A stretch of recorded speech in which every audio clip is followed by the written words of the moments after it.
What is up? It's your boy John and I have BB Promos to tell like it is. Today we are going to hit some serious topics and it's something that we need to talk about, and I'm glad that there's a lot of more influencers, YouTubers, creators that are being more open about it, and that is mental health. And I saw this video. I utterly and completely hate my life, and I just have no clear desire to continue living at this point, if I'm being honest. I go to sleep every night. I sleep 8 to 9 hours, and yet I wake up exhausted. I'm just tired. I recommend you guys go watch this video. I'm struggling to find a reason worth living for. Not my usual video. And this video was put out, I would say 3 weeks ago, so fairly recent. And like, I don't care if I don't really listen. I don't care how or why he put this video out. What I care about is the fact that he's brave enough to put that stuff out and put it out there. And I can tell you right now, because coming from experience, I think something that he does that as a way of almost like journaling. And those are one of the practices that are recommended in terms of coping and using better coping mechanisms is to journal or speak out about it, right? And I find it's extremely brave. Now, the video is not all dark. It just starts off like that. It's very captivating right away. And then he goes into things that he's done to help himself get through this part of this hard time of his life. And I think that it's absolutely amazing. And and for me, it's like one of those, like, you get those videos and you're like, look, I need to not get lost in the shuffle here. My channel primarily was to bring awareness to addictions and mental health. Bodybuilding was that void filler for me that gave me structure. When I created my YouTube channel, it was like, I want to create a channel that people can see that you can blow your life and you can just, you can come back, you can make a comeback story, and then no one really watched for a bit. And through that journey in my head, it was always like, I'll tell my story when I'm successful. That was like those self-limiting thoughts that I've had that have always kind of like trickled their way into disguise themselves as positive things, like being humble, like never really rewarding myself. I do something, I get over hump, I'd win a battle, I get up from failing, I do something, and I would humble how I would express that to myself. I would win or come second place in nationals, and I wouldn't accept any kind of like congratulations, because for me, I wasn't worthy enough because I didn't win first place. So being humble in that way. Anyway, so as my channel has grown to where it is now, it is very training heavy, and there's a part of this stuff that I want people to understand is that I'm fucking human just like you guys, and it's my part to be honest about and transparent about who I am and what I've been through, because mental health is a massive thing, right? So when I looked up stats, and it's like 1 in every 5 people have a mental illness, some type of a disorder of some terms that is under the umbrella of mental illness. And it's supposed to be a lot more, because to be honest, like, a lot of things go undiagnosed or untreated. So for me, in coaching and doing what I do with my channel and content, taking those numbers, at least 100,000 people who are subscribed to me may be dealing with some type of mental illness. So it's like I owe it to them to be as transparent as I should to raise awareness, because the bigger my channel gets, the more of a voice that I have, and I have to be open about this because it's gonna help somebody. And I just wanted you guys to understand how my life is going right now. I was trying to make this video earlier this morning, and after a few tears and whatnot, I really got myself gathered together to be able to come out and really say this. This is how my life has been in the last year, right? Now, before all this, I have been diagnosed with borderline personality disorder, ADHD, and all that comes with it. I've been in dialectical behavioral therapy and cognitive behavioral therapy, and I still see a therapist, and he's absolutely amazing. He's my guy. He's my brain coach. Things have been really good, and I'll tell you exactly, extremely transparent so you guys understand. So I use my therapist now as a coach to go to for, I would say, advice in terms of like decisions I've been making, in making sure that I'm making decisions that are not emotionally charged, right? Anyway, to give you guys an idea of what my life has been just in the last year. Last year, a lot of you guys wonder, why are you not friends with Greg Doucette? So a year ago, I decided to put out a video, and I'll tag it right here. You guys can watch it. And that video was basically me saying, don't create narratives that can actually hurt people in the end. And I talked before this, and I lost my best friend of 10 years for being the friend that he needs to have. I'm the friend that will tell you what you need to hear, not what you want to hear. I'm just like my mother in that terms. She will not hold back to tell you what's up. How I got this name is from my father, and he didn't really give it to me. He would always talk about my Aunt Lil and how she would tell like it is. She would always, and that's how we are. We are just very forefront, and that's how my friends are in my life. So I lost a best friend of 10 years. And along with that group with him and a lot of the other people in that group, I lost those friends too because they kind of like chose sides in a sense. Or I don't know. It doesn't really matter. To be honest, forgive and forget. I'm cool with that. It sucks. My mother-in-law passed away last year abruptly. Brain cancer. Didn't even it didn't see it coming. Healthy, I'm talking like just a resilient woman, and died of brain cancer. My father's in his late stage dementia. I'm watching him cognitively decline on as things go. Blessed to still have him. He's 83 years old. My good friend was murdered last year. I lost my cat, the house cat, our family cat. And that has all been happening in the last year. And knowing now, you guys understand that I am really good at managing my mental health. That's a lot of work I put into it. That was, for me, it was like, that's where I got progressive overload your life. Literally. All these little sayings that I had were tools and things that helped me get through my, be able to manage my brain way more. It's been hard. Like life is not easy. It has been hard and it has been trying. And it has definitely affected my life, but in terms of me acknowledging those things. But you guys can look at this in story and say, wait a minute, because here's a flip side of this. In the last year, it's been my biggest year of growth in terms personally, my business, my YouTube channel. Those things that I can control have increased. So I've been able to manage that. I've been able to because to be honest, and this is even coming off of steroids. Let's be serious. I have a lot of reasons, understandably so, to spiral out of control.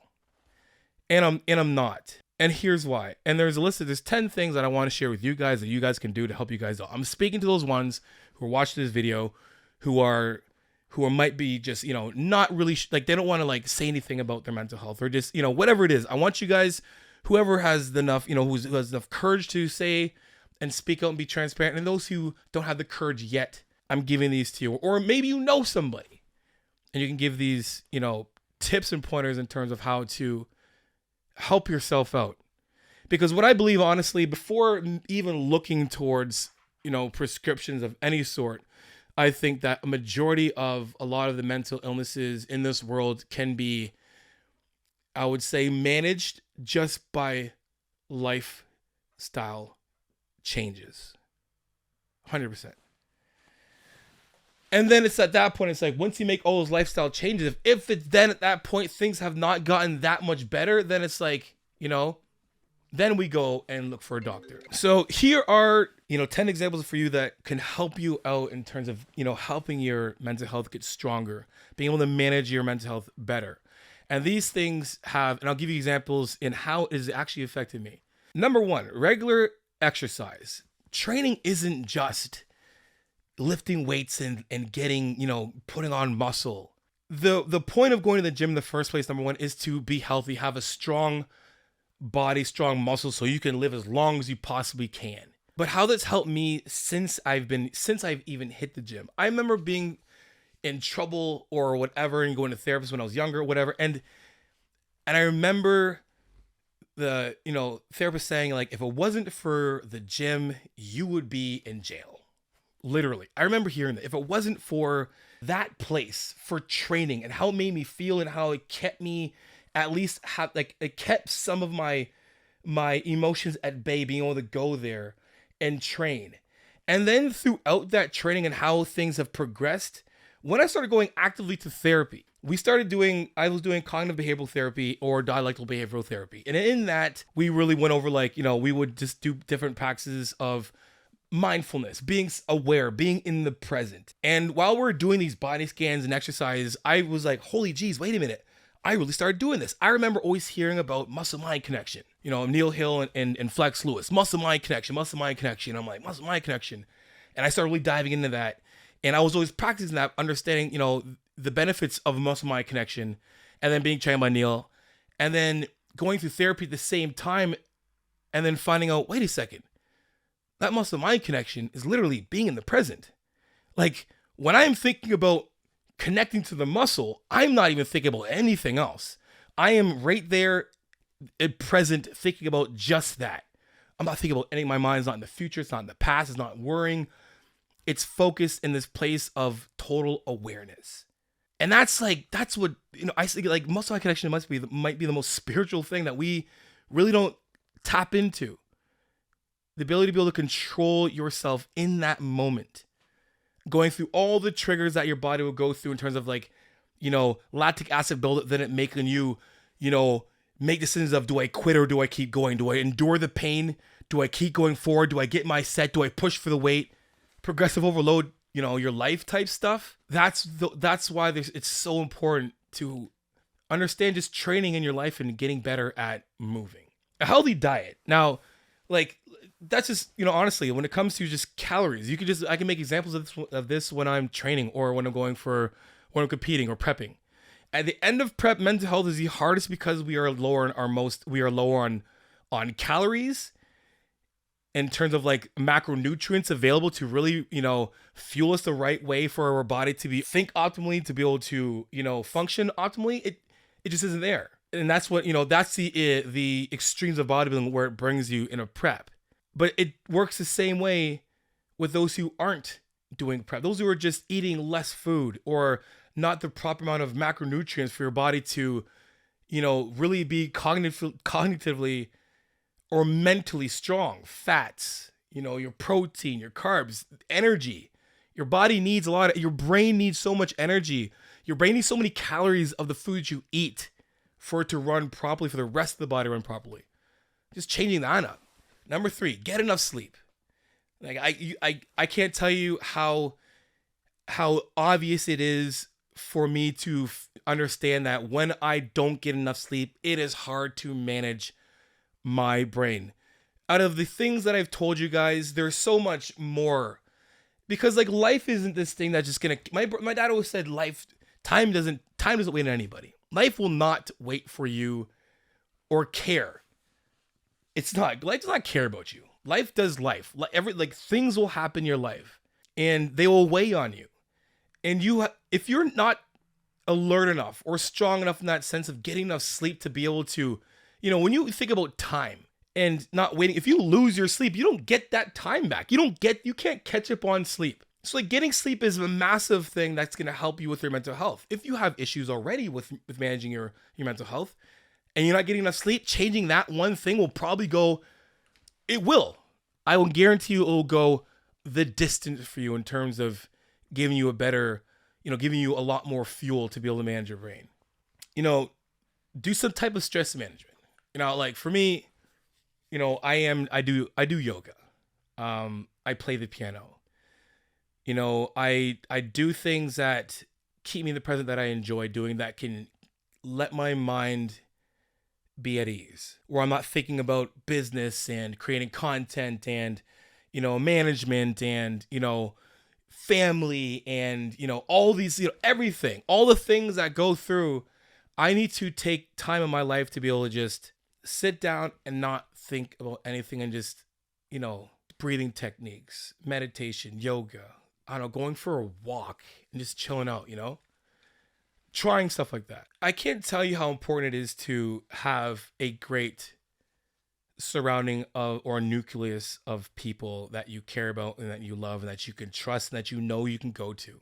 And that's a big thing for me, is that, you know, apart from what life happens, you'll lose friends, you'll gain friends, people will pass away in your life, people will get sick. That's how it works. You know, so I'm blessed to have people in my life that I know that when push comes to shove, I can go to them and speak to them how I feel. They know everything about me. There's nothing there's no holding back. There's no mask that I have on in front of them. I can be who I am, judgment free, and know that I have good guidance or mentorship or loyalty, those things. So it is massively important that you have a great surrounding of people, friends, family that you can trust to be there for you.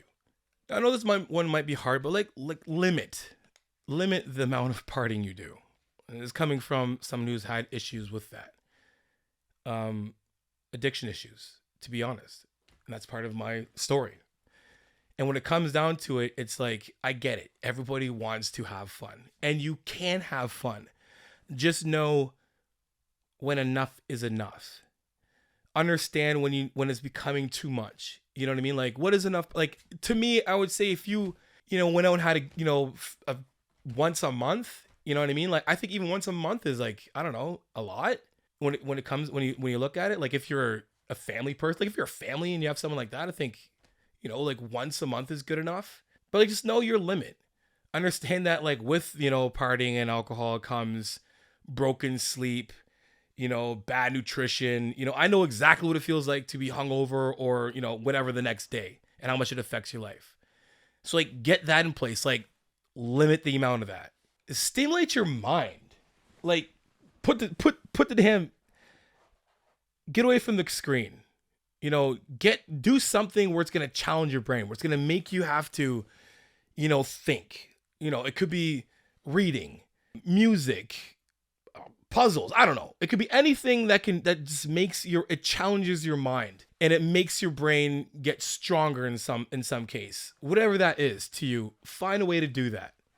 Time management is a massive thing for me because, having ADHD, it's like making sure I have a schedule and then making sure within that schedule, I have realistic, goals for tasks to get finished. Like, I'm not sitting there saying, I'm going to get 1,000 things done in a day. And that's usually how my brain would go. I would try to get 100 things done. I only get like 2% of 100 things done, but like never one thing completely done. So for me, I have goals that I know that I can reach that need to be done in a, respectable amount of time. And then making sure those are reachable. I'm not going to overtask myself and I'm not going to undertask myself because I want to have that feeling of, accomplishment and making sure I reach those things. When all those things are in line, you're doing the best you can. Seek some help. Talk to somebody. There is nothing wrong with asking somebody for help. There is nothing wrong with that at all.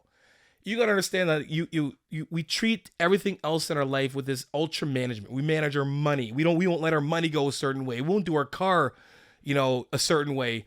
We won't, our house bills, something's going on with the house or the apartment or something's going on. You make sure that's fixed. You manage that. You get whatever's done. You get it. You bring it to the mechanic.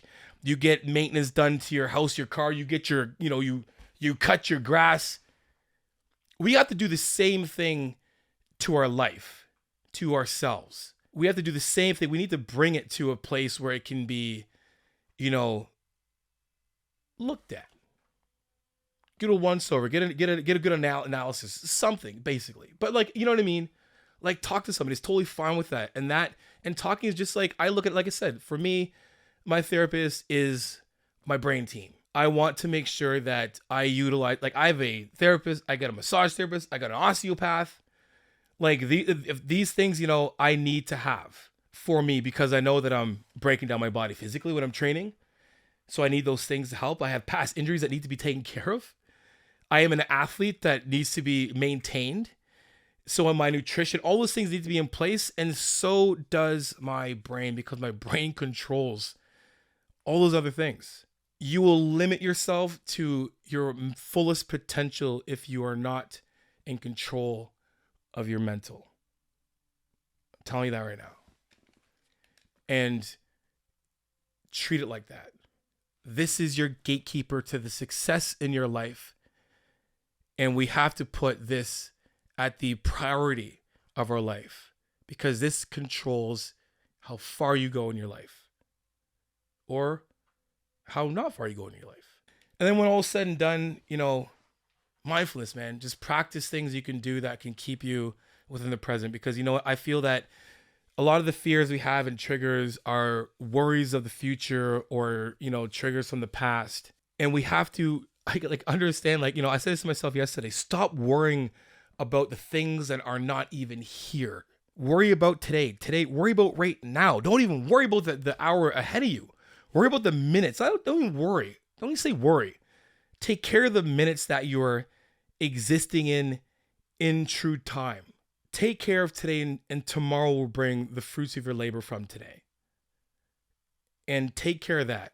Be in the moment as much as you possibly can. And I can tell you that those things, doing those things, will help you out and will help you get stronger in terms of, you know, managing your mental health, your brain, your emotions, all those things. So anyway, I thought I'd share with you guys. I think this is very important things we need to talk about a lot more, and just be open. So guys, look, man, my comment section below is for everybody. I want you guys to feel that you can be open and transparent as much as you want. You got to say everything in the world, but if you want to just talk to somebody and just be open, and, you know, I used to have this podcast called SOL, Shout Out Loud, you know, suffer out loud, SOL, you know, shout out your soul. So you know what? Get in the comment section. Let's talk about this. Let's be open about our mental health. There's nothing wrong with that. I think that's being the most, you know, that's having the most strength you can have. That's being, you know, that's having courage. So let's encourage being courageous, having courage. Anyway, guys, thanks for stopping by. For more videos, guys, check these ones out. Grab the Push Pull Legs ebook. Make sure you guys follow me on Instagram, TikTok, and Snapchat, guys. Send me your progress pics, your video clips, and your training pics, and I'll repost it for you, because you know how it is. Iron sharpens iron, progressive overload your life. In the meantime, keep James chasing. Peace.